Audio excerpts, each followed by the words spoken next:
Welcome to Knowing Your Way, a Princess Margaret Ovarian Cancer podcast. Today, we will be discussing an emotion that I think is felt by just about anybody that's received a diagnosis of cancer and gone through treatment for cancer, including patients and family members and friends. And that is the fear of living with the possibility of recurrent cancer. I'm Dr. Alicia Sarabia. I've been a patient of the gynecologic oncology program at the Princess Margaret Cancer Center since 2015, when I received the initial diagnosis of stage 3B serous ovarian cancer. I received standard treatment after that time and did fairly well until I experienced a recurrence in 2019. Again, I received standard treatment after that time, and I'm doing pretty well. Although, as I say, this anxiety that relates to knowing that the cancer will recur at some point is something that affects me certainly. Today, I have with me two very special guests. I have Gill Deacon, radio host with CBC Radio. Gill has gone through two experiences with breast cancer, I believe, and I'm very grateful for having you here. I was thinking that you talk to people all the time about the challenges they face in their personal lives, but you don't necessarily talk about your own challenges publicly that I know of. And we have Dr. Mary Elliott with us again today. Mary is a psychiatrist and mindfulness teacher, leading staff well-being at the Princess Margaret Cancer Center. So thank you to you both. Why don't we start with Gill? If you could maybe share with us your story and touch on how it is that this uncertainty related to the course of your illness affects you and how you manage it. And as I said earlier, Mary and I will pipe in when we think that it's appropriate to, and we'll take it from here. All righty. Well, yeah, thank you for including me in this. It's a really important conversation. I'm happy to be part of this one. I was diagnosed in 2009 with breast cancer. I was 42. It was, I actually try not to hang on to too many of the details. It was invasive lobular stage 2 or 3, I don't even remember. And yeah, rocked our worlds, as you imagine. Went through treatment and went on tamoxifen as my kind of way forward. And with every year that passed after that, I felt increasingly confident that initially tamoxifen was supposed to be 5 years. And then when I got to the 5-year mark and I was told, the research shows it's better if you keep it for 10. So I kept going. And when I was cresting towards the 10th year, I was, and by the way, all through those years and the years before I got my initial diagnosis, I was living what I would call a super healthy, active life. I was, exercising and eating well and all the things. So I continued to do that after the 2009 diagnosis. And I was, getting close to my 10-year, I guess I'm done with this stuff kind of point. And I also ended up having melanoma on my leg, which was fear-inducing for obvious reasons, and even more so given my history. That was in 2017, and it was established that there was probably no link to it wasn't anything metastatic or any connection to the breast cancer. But it landed differently than somebody else who had a problematic mole removed, would have experienced it, I think. Yeah. And then 2018, I was diagnosed in September of that year with breast cancer that nobody was able to, still has yet been able to establish, was it recurrence or was it a new primary? It was located under my left arm, which was within the borders of the area that had been radiated in 2009. Right. So was it a little rogue cell that somehow escaped radiation? Mm-hmm. It was breast cancer, but it wasn't in my breast because I had a mastectomy in 2009. So there were a lot of things that didn't make sense about why I would get recurrent breast cancer when there was no breast tissue and I'd had radiation in that area and I'd been on tamoxifen all this time. Right. So yeah, that was disheartening and a shock to you, especially when you were that many years out. Yes. And given the circumstances as you're describing them. Yeah.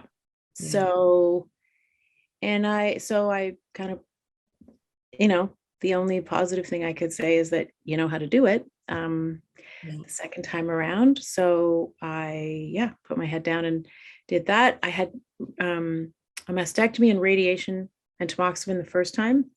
And the second time I had a lumpectomy and a full axillary dissection, all my lymph nodes taken out. Yeah. I had really not wanted and had hoped to avoid. Certainly the first time I was thrilled not to have my lymph nodes taken out, or not very many of them. Anyway, now they're all gone on that side. So I had chemotherapy the second time and am now on a different endocrine disrupting drug. So that's where I am. Okay. All right. Yeah. So that's pretty tough. It's tough always to get the initial diagnosis and then to have the recurrence, and then you had melanoma in between. So you've been through a lot. And I think it takes a lot of strength to get through that period of time and then come out through it as you have, and you've demonstrated. I think I did hear you speak publicly about your experience when you came back to work. And, obviously it resonated with me. Actually, I think, you had your recurrence just before I did. Yes, maybe you a few were months. 2019. Mm-hmm. Yeah, late 2019. And I thought of you, and it's funny, like, I know that you've probably been told this, but as a public personality, we, the listeners, feel like we know you, even though we don't really. I mean, not personally. I heard Jan Arden the other day saying that listeners treat you like they went to junior high with you. But then when you shared your story, which I think would have been difficult for you at the time, and I think it probably is today, it resonates more. And I think our listeners will feel the same way. Do you want to, has it been different after your recurrence in terms of the way you think about, oh God, will it recur again? Is it a different type of anxiety? Does it happen more or less? I think it happens less, which I know doesn't make sense, but I think I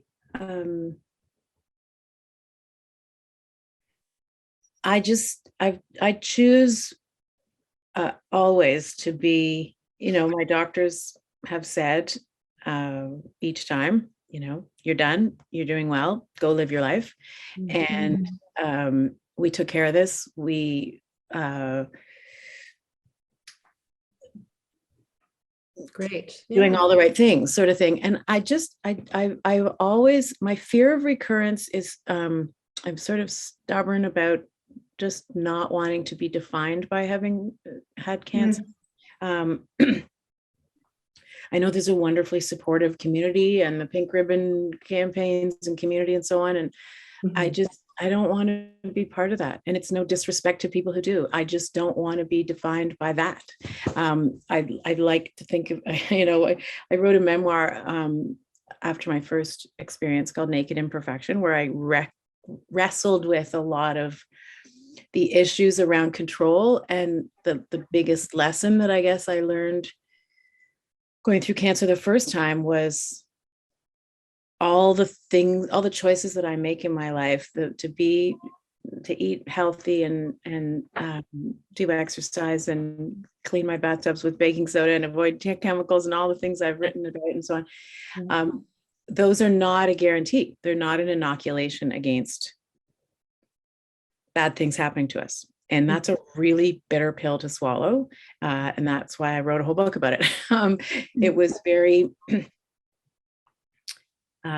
it was almost like, I don't want to say a comeuppance, but it was a real reckoning with me, for me, of the way I live my life and the reasons for things I do. And so now I do the same things, but I don't do them with any, or with as much, I guess, illusion or delusion that that it's going to make me immune to anything happening.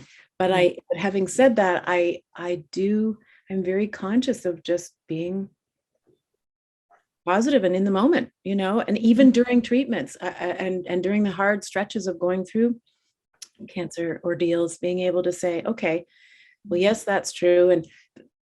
But the sun is shining. I'm out for a walk with a friend or whatever, being able to be present in the moment is very helpful for me. And I'm not always perfect at it by any stretch, but it's definitely a coping tool that I turn to again and again. I'm sure what Gill is sharing with us is something that you talk to your patients about all the time, Mary. Yeah, I think that what you're saying is so helpful, because somehow over the course of time, it sounds like, Gill, you've integrated what we need to teach some people how to do. And if I could highlight a little bit from what you said, it's that I think we're on the same page. Like, what causes me a sense, I said this to Alicia when we were planning the podcast, is that fear of recurrence can be so life-limiting. And what I mean by that is people can constrict their lives because they're fearful that they're not going to have life. And it's kind of a paradox, right? Like, absolutely. But how do we get there? That's the question, right? How do we get beyond the fear so that we can expand our lives, so that we can flourish? And that comes along with learning how to tolerate uncertainty. Yeah. And, whether it's a natural tendency or whether it's something you developed over time, you were able to say, hey, come back to right now. What's happening right now? I don't have to limit my life right now. I mean, obviously, when we're going through chemotherapy and radiation, life is different. But I just wanted to highlight that, like, the importance of addressing the fear of recurrence, to me, is that impact on our lives. Right. I in thinking about this podcast as well, like fear is I guess it's considered a negative emotion, but if you kind of switch it up a bit and address it as a force that might push you to change the way you live, then that's a good thing too. I mean, I wish I had never received a diagnosis of cancer and its recurrence, but it's possible that had I not, I would have continued working as I had, working a lot, probably too much. I would have not spent as much time with the people that I really love as much as I do now. I wouldn't have explored things like starting a podcast and doing these various other activities. And so sometimes the fear gets to me. It does, especially at the beginning, but sometimes more recently, because I worry about the lack of treatment options if I have another recurrence, although I don't think that's the case right now. But it's switched it from fear to a good thing, like this force that's not allowing me to waste time, right? And pushing me to just make the most of it. Which in a way is the same thing as shifting you into the present moment, because you're right. A diagnosis, as people have said, I'm sure you guys have heard this, a cancer diagnosis is the gift that comes wrapped in barbed wire. It's very devastating and painful to unpackage and unwrap that gift. But the gift that is at the center of it all, if you choose to sort of recognize it, is that realization that you're right. We can be humming along with our great plans for this and that, and we work, and I'm going to do this, and I think this should happen, and whatever.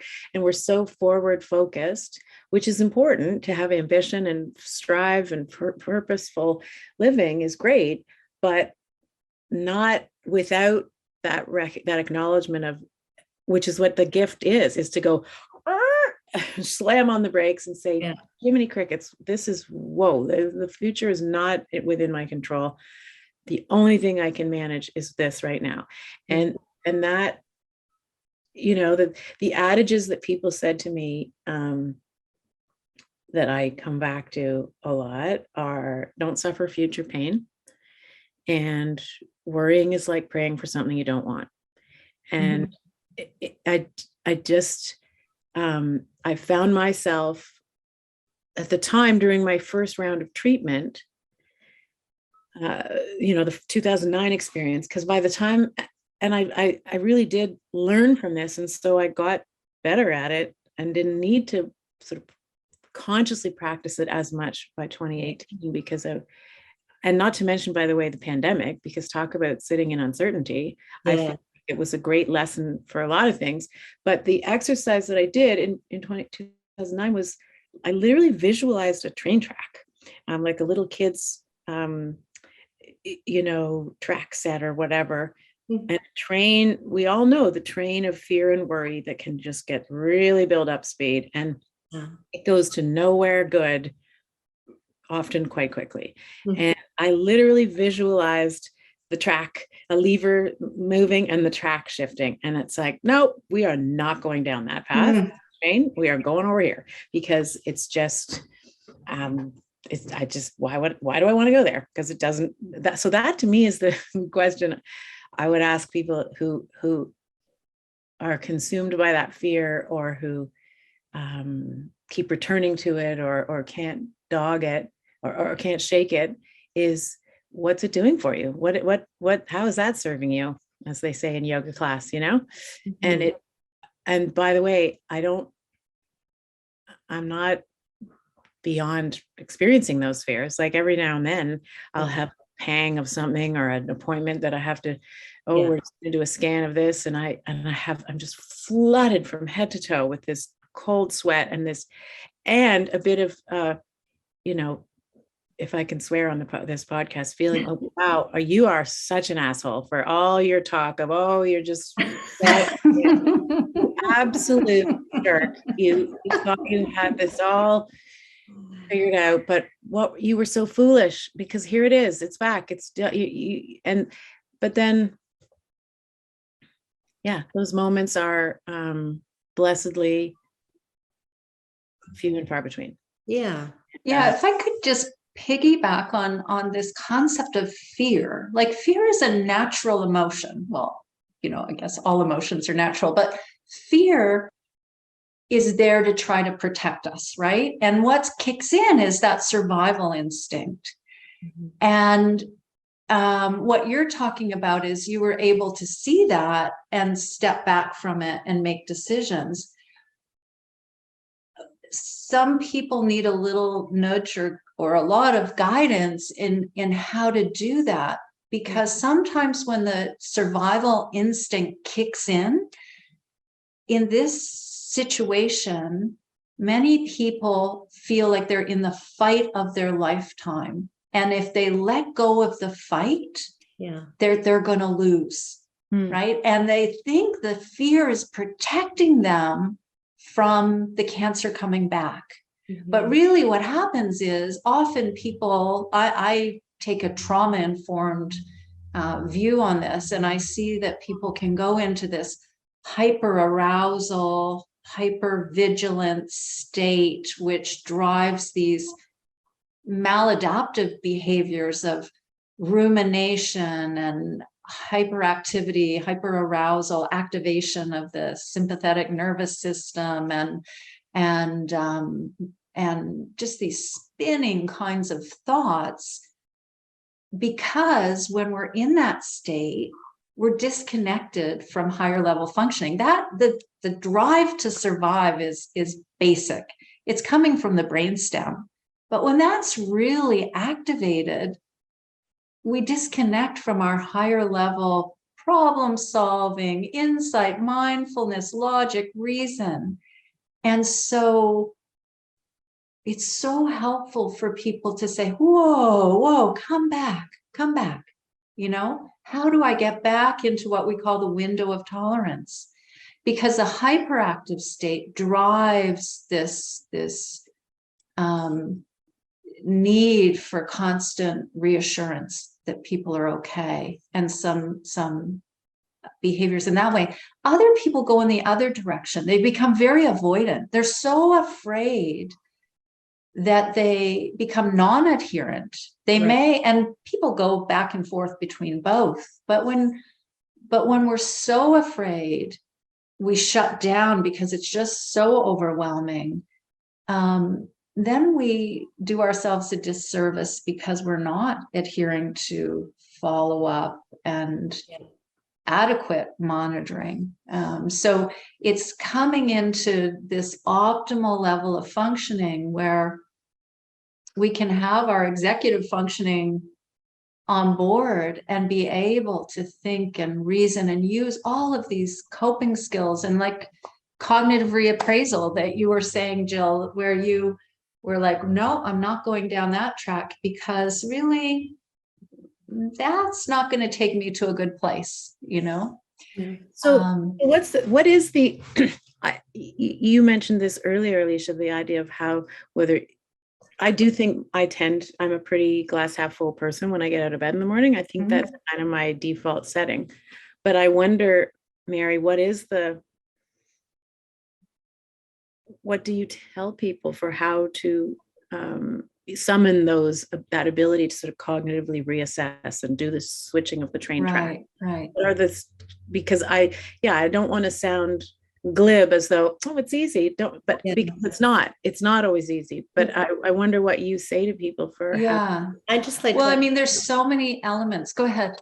No, Sorry. I was just going to say, because I think people can relate to this too, that people without cancer, you know, when you're lying in bed in the middle of the night and there's something that you're somewhat worried about, and you think and overanalyze, and you get really worried about it, and you wake up in the morning and it wasn't as bad as what it was at night. Well, I have some problems with my tummy, right? And I think it is related to what's happened to me health-wise. And so at night they seem to kind of flare. And so I'll be lying there at night feeling this, and then I start that I get anxious, and I guess I lose that ability to focus a bit, which is what you're going to help us with, Mary. And then the next day I'm much better again.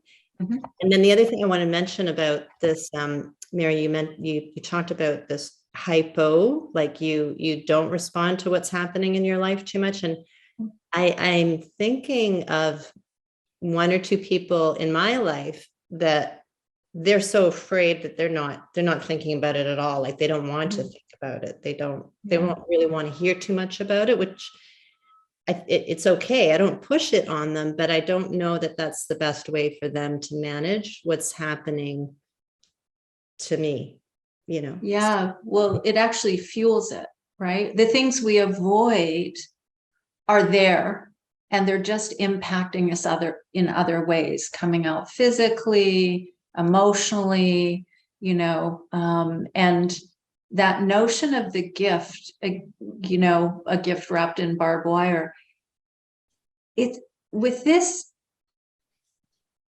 fear of recurrence, you know, the tendency might be for many people to try and push away thoughts of recurrence. They might think that that's going to be helpful, but like I say, it's there. And the trick is to be able to bring it in close so you can actually see what you're afraid of.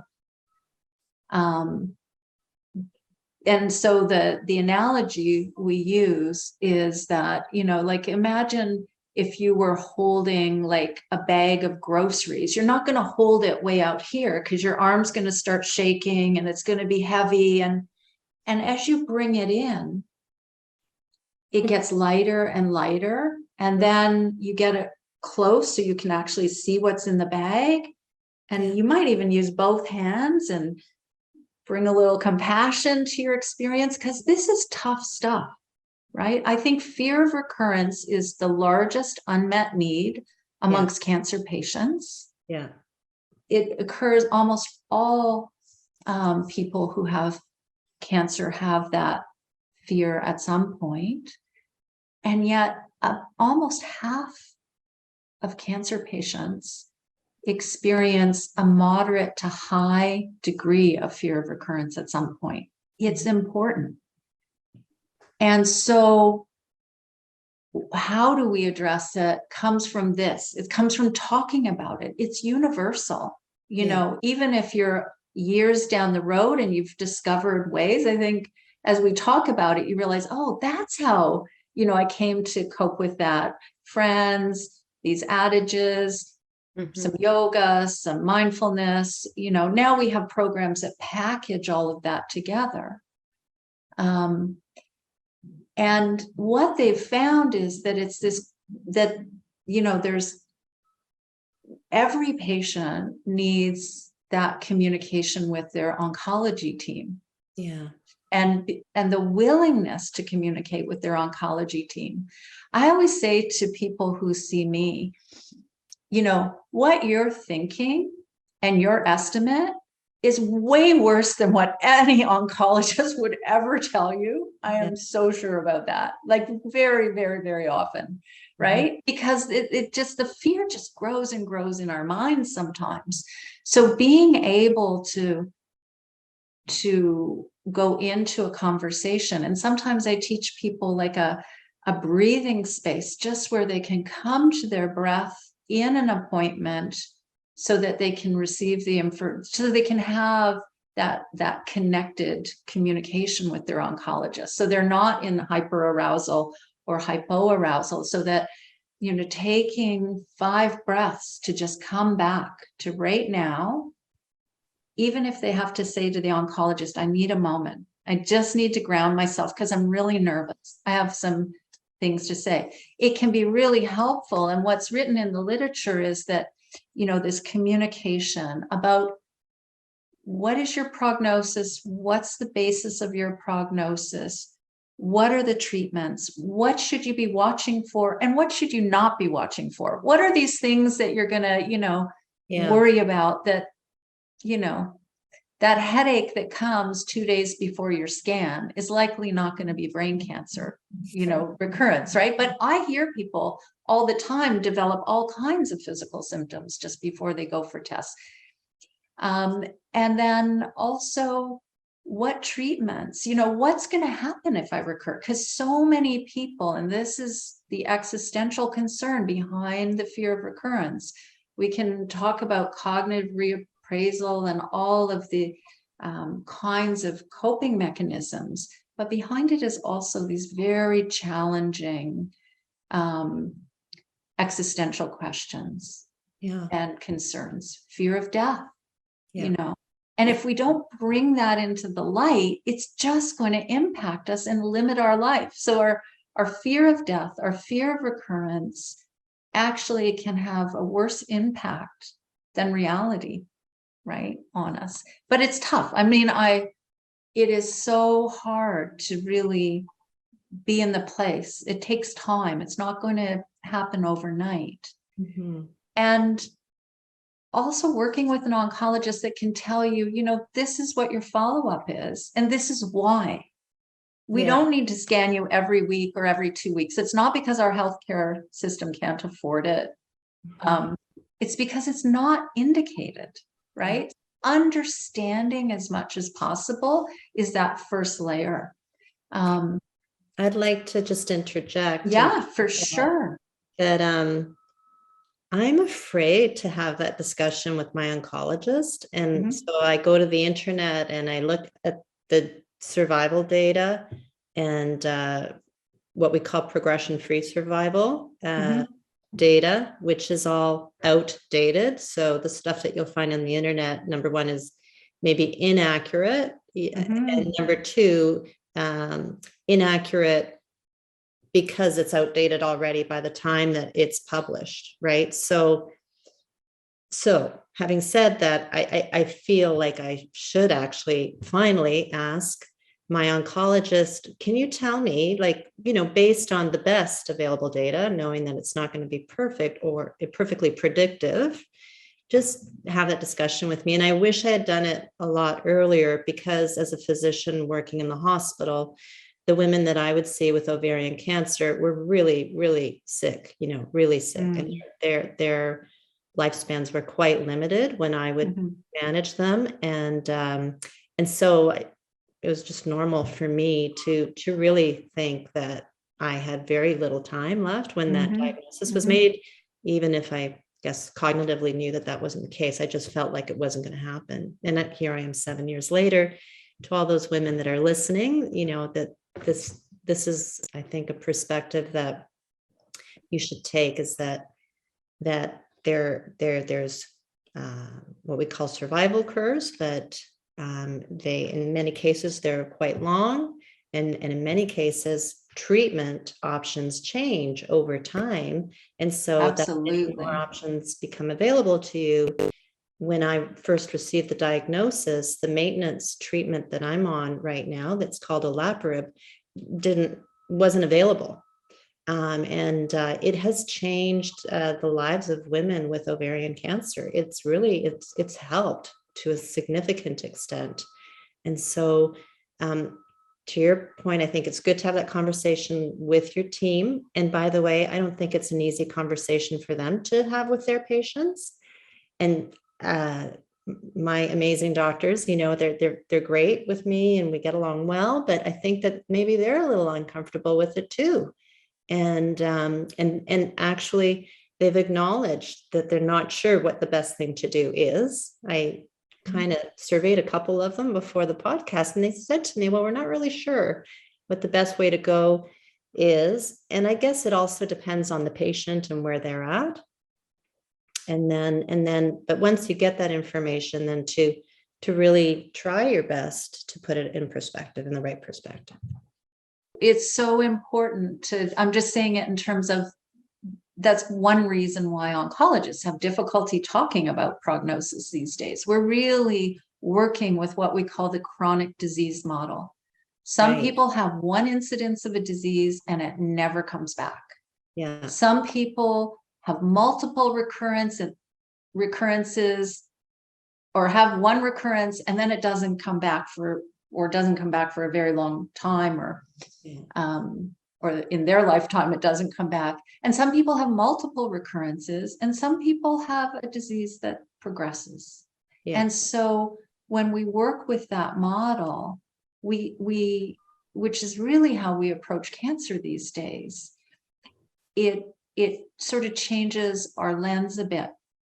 But that said, many of us grew up, I know I grew up at a time where, and even when I started, 30 years ago plus at Princess Margaret,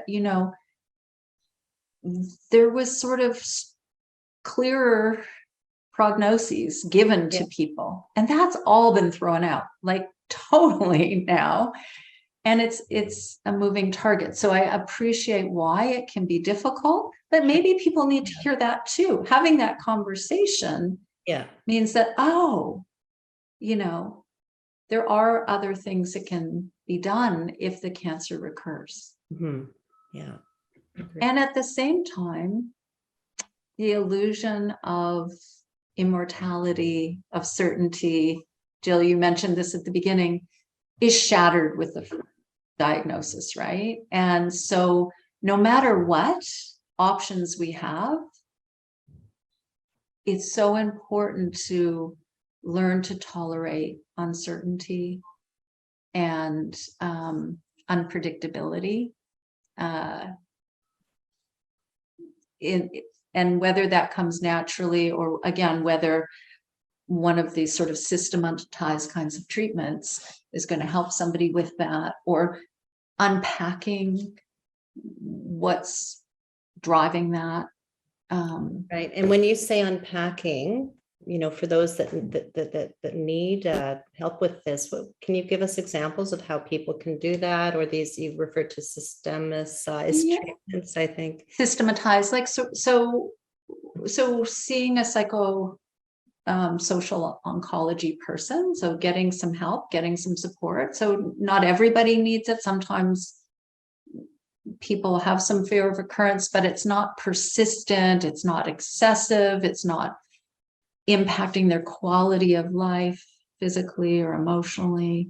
But when it does, or when there's associated feelings of depression or anxiety, it's a great idea to meet with a professional who can look at, do I have some, what's behind this? Is it this huge fear of death? And so why is that? Maybe, people more vulnerable to fear of recurrence are people who have witnessed other people with cancer, like you were saying, right? Or who have other traumas, right? It can trigger that.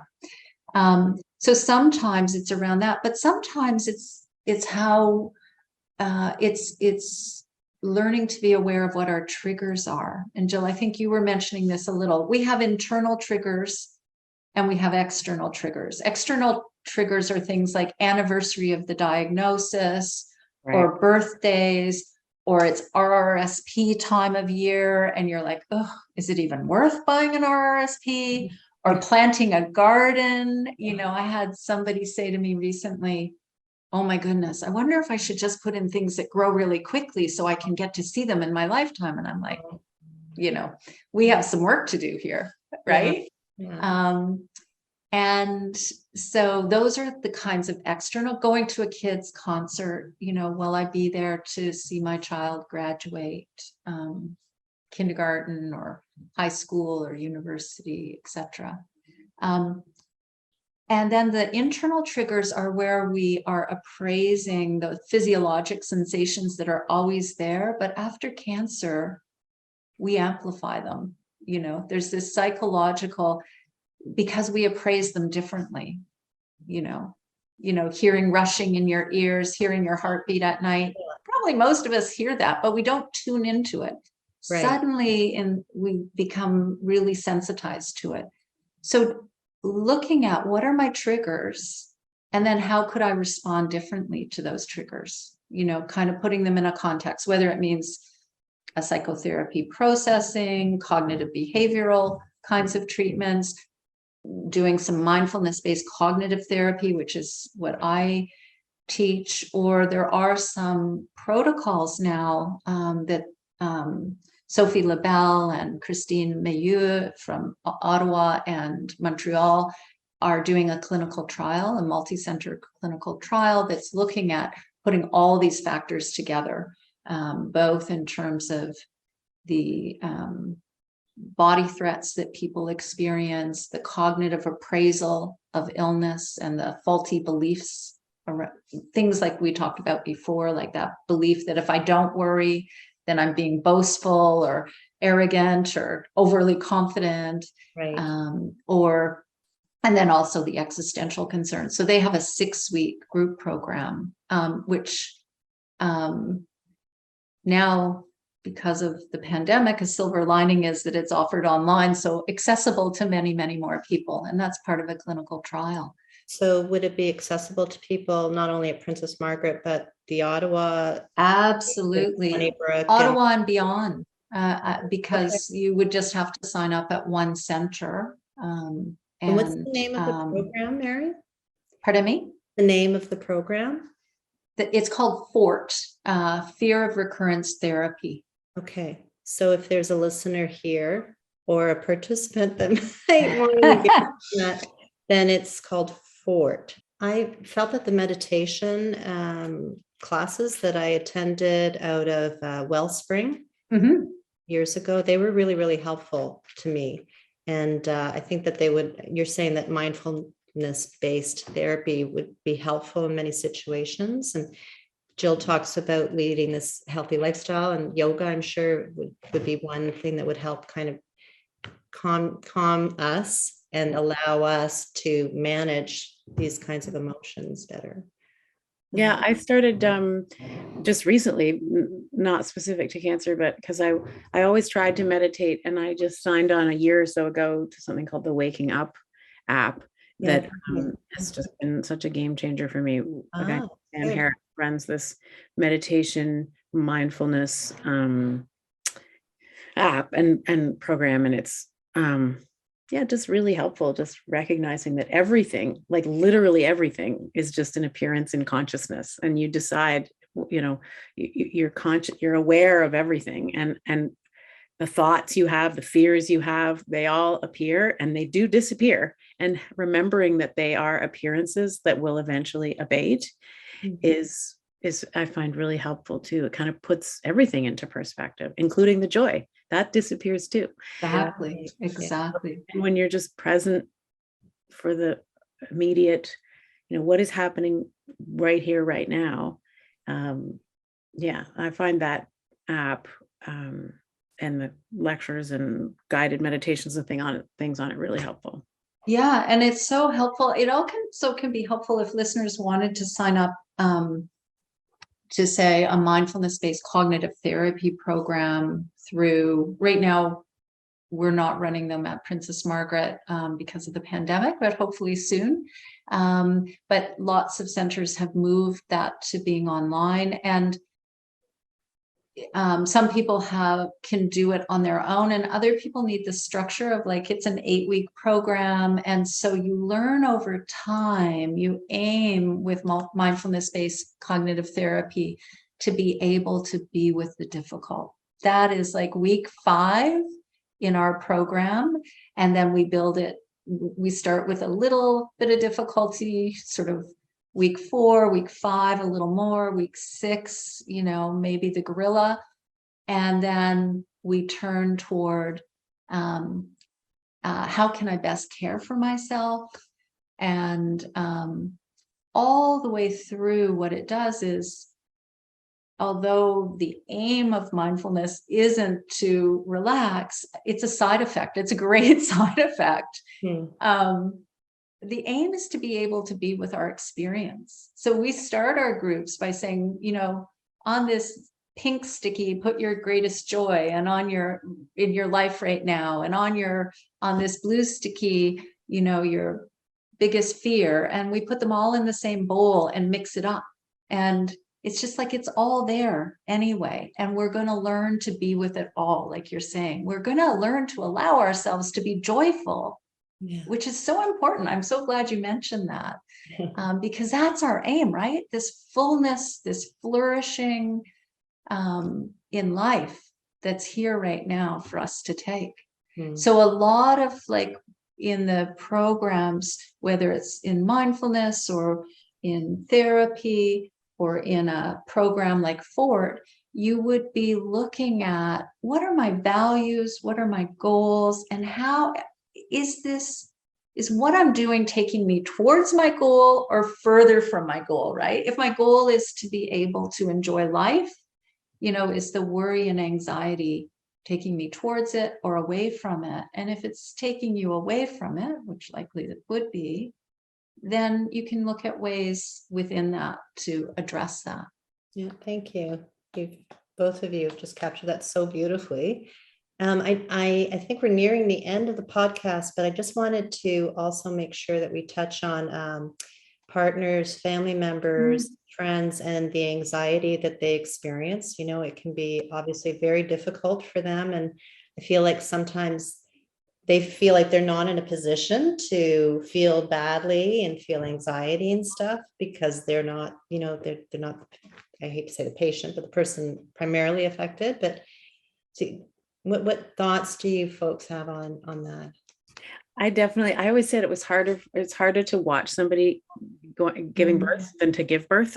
Like my poor husband, watching the heart rate monitors drip and the doctors doing this and that, and me grunting and moaning and groaning. But I was just doing it, and I knew what was within my capacity to handle, and I just did it. But he had to just stand there and watch. Yeah. And it's a bit like that with, watching somebody you love go through any kind of health scare and treatment. And I do, I'll be honest, I tend to forget about, because of my sort of mental approach of, nope, this is a good day and everything's not denial, but just focusing on staying positive, everything. And I often forget that it might, he often registers a flare up in my health of any kind differently than maybe, again, because I think, okay, what is this, and what do I need to put my head down and deal with? But he has a different experience of it. Yeah. And my kids were little when I have 3 boys, and they were 5, or they roughly 5, 7, and 11 or 5, 7, and 10. Yeah. I was diagnosed the first time, and they all experienced it differently, of course. But I know, like my eldest, as I say, I've written this whole memoir that is not bleak and then this terrible thing happened and this bloody, it's not that. It's a reflective, ultimately positive,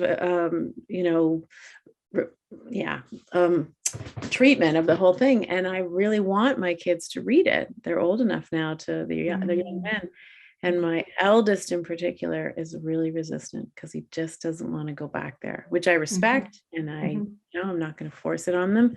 But I also feel something you referenced, Mary, earlier, the whole, he's missing all the good things that are in there too. He's afraid of whatever. He's afraid, I think, of revisiting things that really scared him and upset him at the time. But all the perspective and all the beautiful insights and growth that happened because of that's in there as well, he's not able to read. So yeah, I do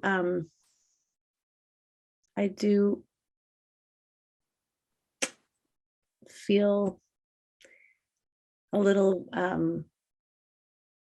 just conscious and I want to say worried, but I hope that they don't carry, I don't want to burden them with any fear or sadness or worry, my children especially, and my husband, and the rest of my family. So, and I think mostly they say, another good day, mom's fine. I don't think it's something they carry around a lot, but it is good to be mindful. You're wise to bring that up, because it is something to be mindful of, that the other members of the team have their own versions of everything we're talking about. That's right. I experienced a similar thing with my 2 kids. Yeah. Yeah. And, just to pull out a couple of points that you just made, one is that sense of helplessness, and what the literature would say is what you experienced, right? Or your partner, your experience, which was that sense of helplessness, right? You're going through it, but what can they do? Stand and watch. And so when they looked at the model for fear of recurrence amongst carers, and that's a very new model, and they're beginning to study it with the same program, actually, both in Australia and here in Canada. It's that one of the features for caregivers or partners is the sense of helplessness that really came out more than it did with people who are experiencing the patient with cancer. The other is that kind of, sometimes you're not right in sync of where you are in how you're thinking about things. And that can create a little bit of friction. Like your partner may be ready to be over it and not worry anymore. And you're in a place where you have the psychological energy to worry, like now that you're through a physical experience. And so there can be that mismatch, and it's good to talk about it. And sometimes, see like one person or the other may want to talk to someone outside of each other, but it's good to start with each other and just even name that we're really at different places in this right now. Yeah. And then, the resilience that maybe your kids will read the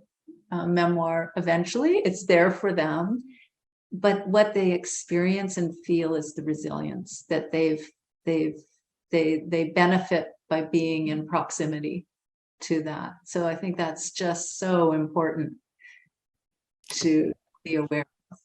Yeah. And people need different things at different times. So Yeah. Okay, guys, if you'd like to add anything more before we close off, we've covered kind of a lot of ground, and we've dived deep, I think, into this. And I had brought my tissues out as Mary and Gill know, but turns out I was okay with it. And I think it's a very, moving session. And I'm really very, very grateful to the two of you for making it a successful episode. So Gill Deacon, CBC radio host, and Dr. Mary Elliott, psychiatrist at Princess Margaret Cancer Center. Thank you. And I'd also like to thank Tara Almasi, program coordinator at the hospital for the program that I'm involved with, for helping coordinate this, as well as Matt Proctor, our AV guy at UHN, at University Health Network. Thank you, and enjoy the rest of your days. Thank you. Thanks for shining a spotlight on this important topic. So vital. It is.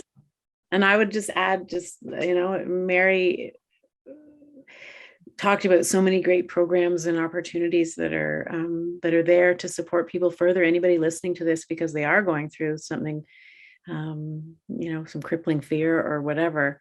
I saw a therapist through Sunnybrook Hospital after my treatment, still see a therapist. I feel like, I use this meditation podcast. I think the idea of reaching out for tools like the podcast and these programs Mary referenced and beyond, there's no shame in that. There's no, I hope people, maybe even just think of that as part of the whole package of taking care of yourself and getting through all the hard stuff that we've had to get through. Just do it. Reach out. There's so much material and support that's available, and just don't hold back. Thanks so much for emphasizing that. All right. Take care. Thanks, everybody. Bye-bye. Thank you.